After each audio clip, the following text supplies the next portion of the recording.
Hey guys, welcome back to our channel. So in this video, I'm going to show you how to change your Game Pass image on Roblox. So go to the official Roblox website, that is roblox.com, and log into your specific account. Now select Create from the top of the screen, that is between Marketplace and Robux. Select it. You'll be taken to the Roblox Creator Hub. On the left side, choose Creations. Then select the experience or the game that contains the Game Pass that you want to update.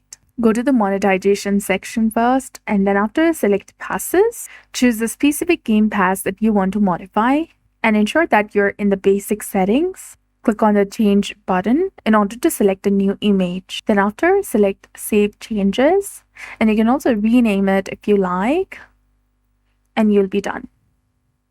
This will update your Game Pass image. So that's it. I hope you found this video helpful. If you did, please like, share, and subscribe. Thanks for watching. We'll see you again in the next one.